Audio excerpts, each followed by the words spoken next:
Welcome to UpGusto's Personal Development Podcast with Leisha Yost.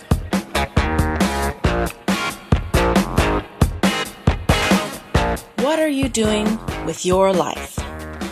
How much time do you have here? Are you wasting your life and everything you could be doing? If so, why? Because you're afraid? What are you afraid of? Are you afraid of failure? Are you afraid it's just not going to work out for you? Why would you think that it's not going to work out for you? Did you know that the only people who accomplish things in this life are those who believe they can? Even you, for the things you have accomplished, the only reason you were able to do that was because you believed in yourself. So why can't you believe in yourself about your biggest goals and dreams? There's actually so little different about you compared to anyone else who has accomplished great things. The only thing that may be different about them is that they had the mindset that allowed them to try the things that they set their mind to. When they came up with an idea, they just did it. If there was an obstacle, they didn't say, oh, well, I guess I just can't do that. I guess I'll just have to throw in the towel. No, they figured out a way to get over that obstacle. They were resourceful. They took the resources they had and turned it into something that they wanted it to become. Everything is changeable.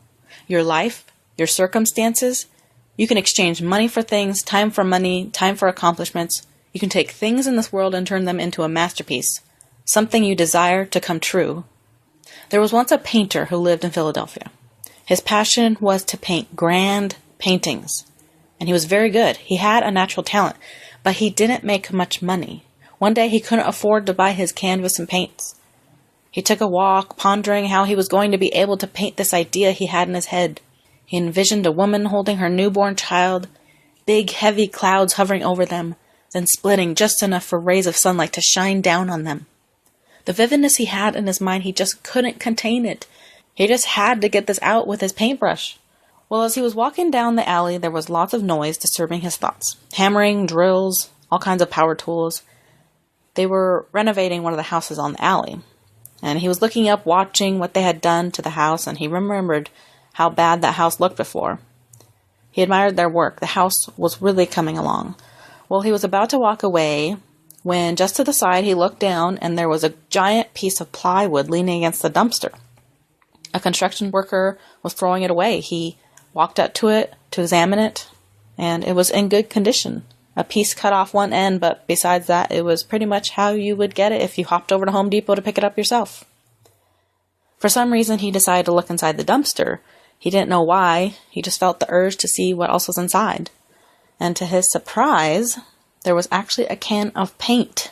It was home paint that you would use to paint your walls, but he didn't care. He lifted the can of paint out of the dumpster, and it felt like it was about half full still. The paint running down the side of the can was a medium shade of gray. A light bulb went off in his head. He ran back home, grabbed a towel, some rope, and his keys, and drove his car back to the dumpster.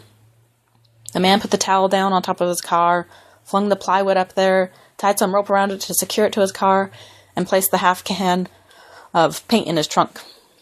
He went home, and with the help of a little bit of white and black paint he still just happened to have left, he created a grayscale version of his vision.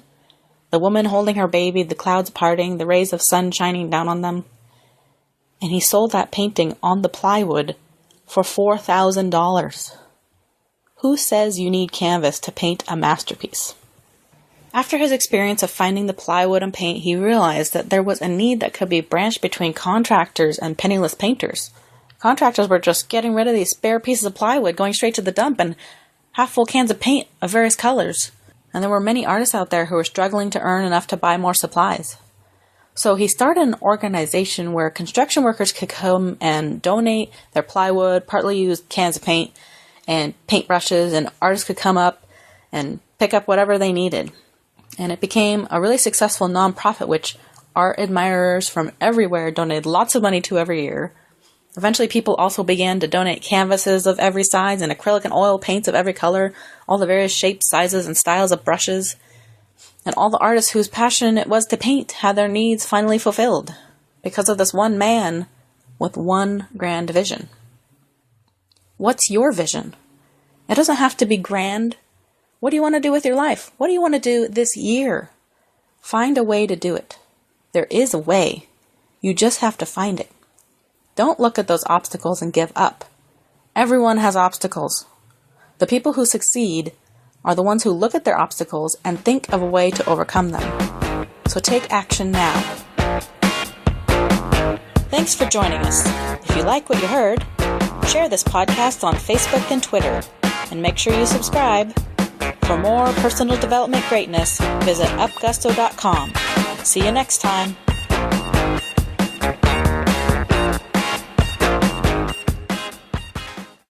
Thanks for watching. Social media is for sharing cool things. If you think this video is cool, then share it on social media. For more motivation and personal development greatness, or just to get a good kick in the butt to get going in the right direction and move forward in life, visit UpGusto.com. I love to hear what you have to say.